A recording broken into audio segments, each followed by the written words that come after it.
Every jewel Queen Elizabeth II saved for Catherine was a jewel she chose not to give to someone else first. Margaret was right there. Anne attended every state banquet for 50 years. Sophie has been a working royal since 1999. Diana wore the lover's knot tiara to so many receptions it became her signature. None of them were given the Strathmore rose. In November 2023, Catherine walked into Buckingham Palace wearing it. A tiara that had not been seen in public for 100 years. And the question that quietly emerged that night, the one nobody asked out loud, was not why she got it. It was why nobody else ever had. Margaret, the sister who bought her own crown. Princess Margaret was the great jewellery collector of the modern House of Windsor. Her taste was extraordinary. She moved between Victorian heirlooms and 1960s British modernism with the confidence of someone who genuinely understood what she was looking at. Geoffrey Munn, the jeweller who knew her well, said she understood that jewellery is the highest form of dress and the most powerful royal emblem of them all. But look closely at her collection, and you notice something strange. The grandest pieces in it were the ones she bought herself. The Poltimore tiara. Margaret purchased it at auction in 1959, the year before her wedding, for approximately £5,500. It became her wedding tiara. It became her signature. After her death, her children sold it at Christie's in June 2006 for around £926,400, hammer price. That is the piece most people associate with her. And she bought it. It was never given to her by the crown. She did inherit real pieces. The lotus flower tiara, passed to her by the Queen Mother around 1959 as a pre-wedding gift. The Lady Mount Stephen Diamond Riviere, which had come from Queen Mary, and which sold at Christie's for approximately $1.83 million. These were genuine, significant jewels. But notice what they share. They were personal pieces, things the Queen Mother and Queen Mary owned outright and could give as they wished. They were not crown pieces. They were not the great dynastic heirlooms. And then there are the pieces that never came. The Strathmore rose tiara, the Queen Mother's own wedding gift from her father, worn in the 1920s and then put away. No reliable photograph of Margaret in it exists. The Oriental circlet, the ruby tiara designed under Prince Albert's direction in 1853, the Queen Mother's favourite for decades. No photograph of Margaret in it. Queen Alexandra's wedding necklace, the pearl and diamond cascade that the Queen Mother wore as one of her signatures. No photograph of Margaret in it. The Greville tiara and the Greville ruby necklace, the great Boucheron pieces from Dame Margaret Greville's 1942 bequest to the Queen Mother. No photograph of Margaret in either. Every one of these is a Queen Mother favourite. Every one of them was photographed on her for decades. And specialist coverage, exhaustive photographic surveys, find no evidence that Margaret ever wore any of them. We cannot say what the late Queen was thinking. We can only say what happened. The pieces that sat within the family's private gift went to Margaret. The pieces destined for the Crown's long memory did not. And then came the 2006 Christie's auction. Lord Linley and Lady Sarah Chatto settling a substantial inheritance tax bill, selling the Poltimore, the tiara Margaret had bought for herself, for nearly £1 million. While the great heirlooms she never wore remained safe in the vault, waiting for somebody else. Anne, the daughter who got the workhorses. Princess Anne is the hardest working royal of her generation. The numbers are not in dispute, and she wears, by apparent choice, the same small handful of jewels for nearly every engagement. Her collection is, in large part, her own. The diamond festoon tiara, gifted to her in 1973 by the Hong Kong-based Worldwide Shipping Group after she christened one of their tankers. The meander tiara, inherited from her paternal grandmother, Princess Alice of Battenberg. The aquamarine pine flower tiara, a documented gift from the Queen Mother in 1973 ahead of her wedding. And the piece that interests our story most, the Empress Maria Feodorovna sapphire choker, a 4-row pearl choker with diamond bar spacers and an angular sapphire and diamond clasp, a Romanov survivor that Queen Mary purchased for £6,000 after the Empress's death in 1928. It was inherited by Elizabeth II in 1953 and quietly transferred to Anne in the early 1970s. These are real jewels, significant jewels. But they are, almost entirely, pieces that were given directly to Anne or that she inherited along her paternal line. They are not the central crown collection. What Anne does not wear is equally telling. The Cartier halo tiara, briefly, in the 1970s, a loan, not a gift. After that, nothing from the deep vault. No Strathmore rose, no oriental circlet, no Queen Alexandra's wedding necklace, no Greville bequest pieces. Royal historians describe her wardrobe as workhorses, practical, owned outright, worn until they feel like part of her uniform. That is true. It is also a choice the late Queen made for her. The dynastic heavyweights stayed elsewhere. The Maria Feodorovna sapphire choker is the piece that lingers in the mind. It has the kind of dynastic weight, Romanov provenance, sapphire centerpiece, 4 rows of pearls, that any future Princess of Wales would want. Catherine, who has built her royal identity around sapphires, has never worn it. It sits for now on Anne. When Anne is no longer working the diary, the question of where it goes next is one of the more interesting ones in the collection. Anne has never, on the record, complained about a piece being withheld. There are no quotes. The pattern is the only evidence, and the pattern is consistent. Sophie, the daughter-in-law who built her own vault. Sophie has been a working royal since 1999, 26 years. And in those 26 years, the late Queen's deepest vault barely opened for her.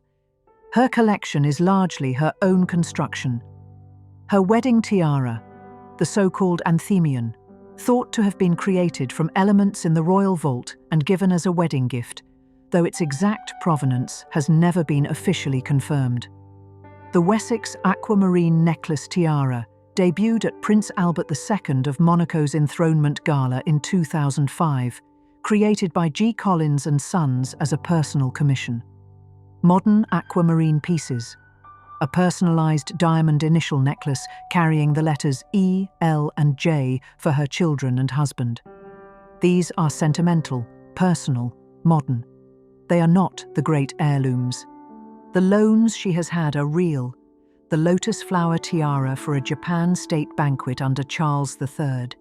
Various diamond suites from the late Queen's collection. Occasional pieces that signal her elevated standing in a slimmed-down monarchy. Since 2023, her profile has grown noticeably. King Charles has given her more visibility, more loans, more state occasions. But the symbolic heart of the collection, the Strathmore rose, the oriental circlet, Queen Alexandra's wedding necklace, still moves past her on its way to Catherine. Royal jewellery experts are careful to note Sophie's apparent preference for modern, sentimental pieces.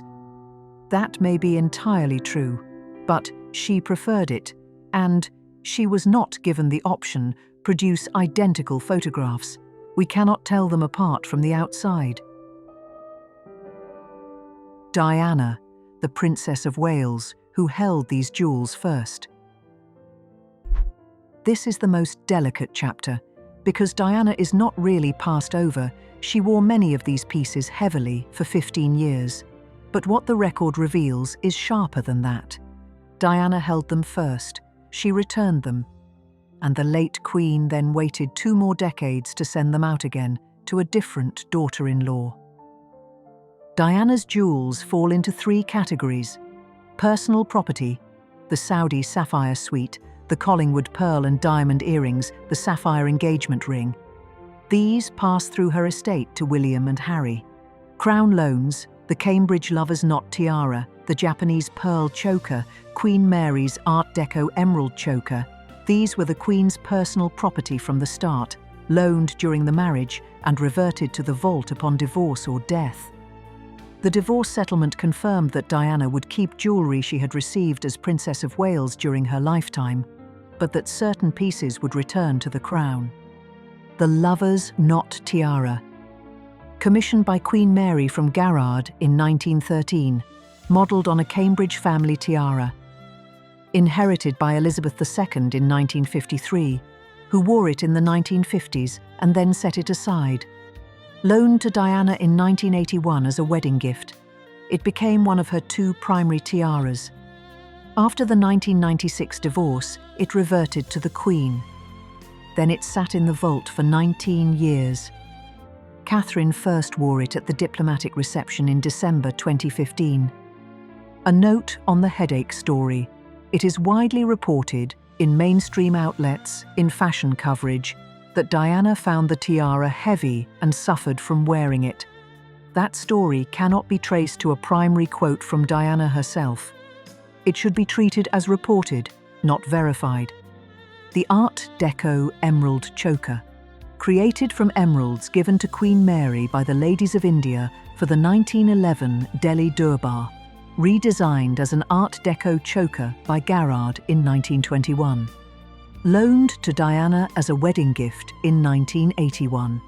She wore it for a Barbican charity concert in 1982, and then, famously, as a bandeau across her forehead in Melbourne in 1985. After 1997, it returned to the royal vaults, untouched for 25 years. Catherine wore it at the Earthshot Prize ceremony in Boston in December 2022. Now here is the key.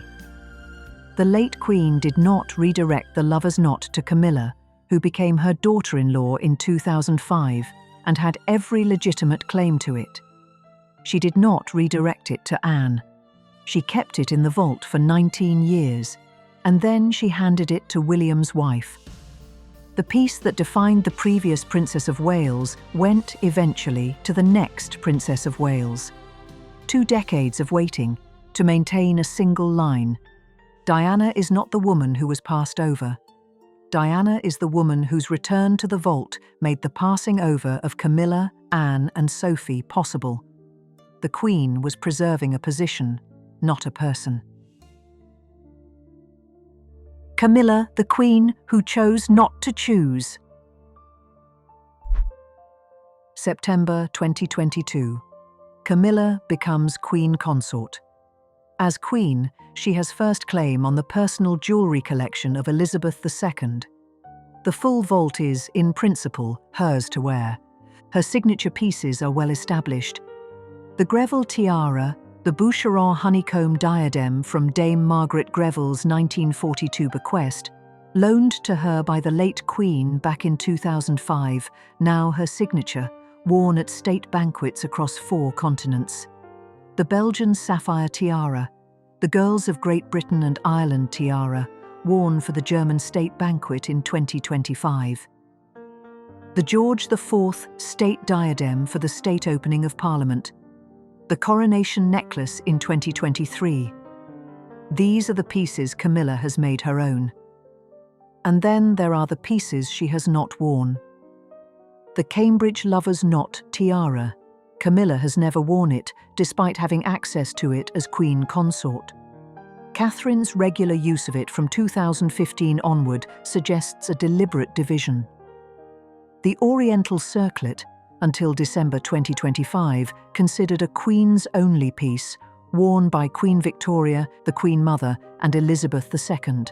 The Strathmore rose, the Japanese pearl choker, the Greville ruby necklace, almost everything most strongly associated with Diana, Camilla has, in 3 years as Queen Consort, declined to claim any of it.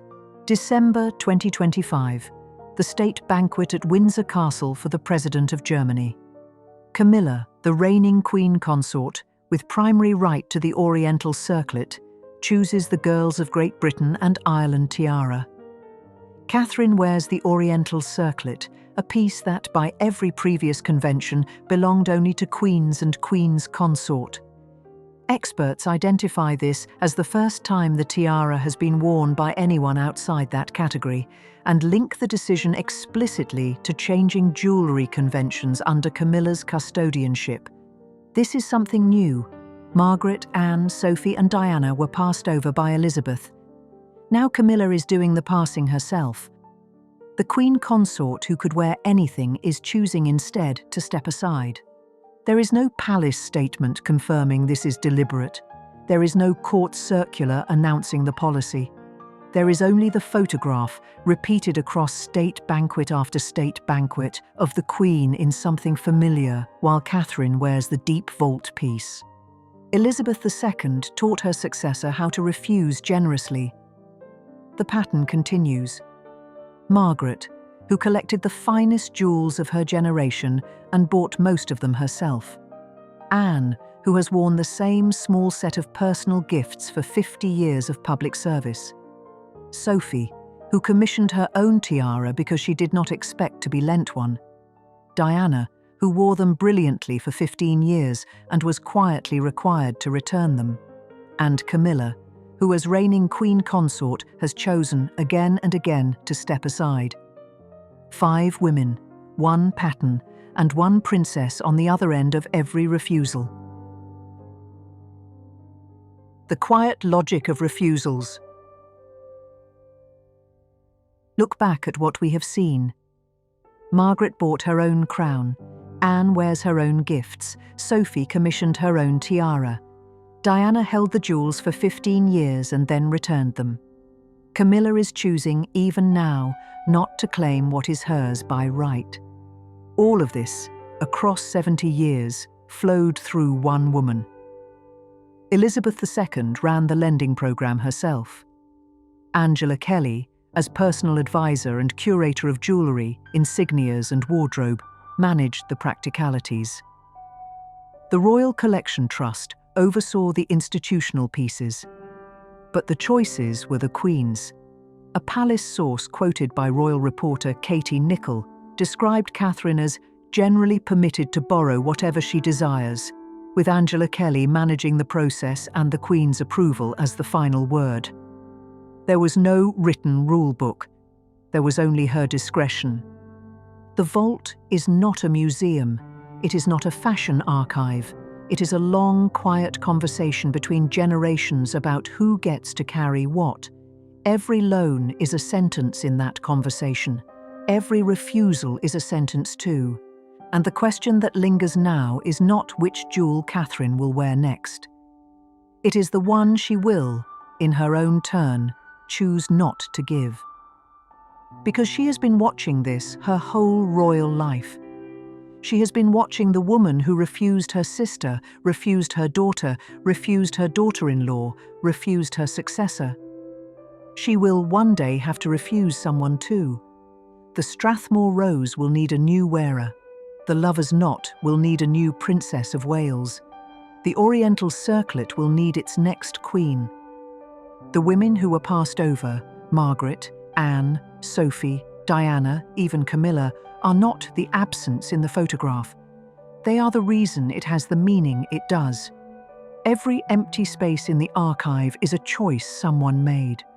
And those choices, accumulated over 70 years, are what made Catherine's entrance into that Korean state banquet in November 2023 feel like something more than a woman wearing a tiara.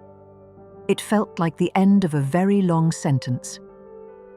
If this is the kind of story you come here for, a like and a subscription mean the next chapter finds its way to you. There is always more in the vault.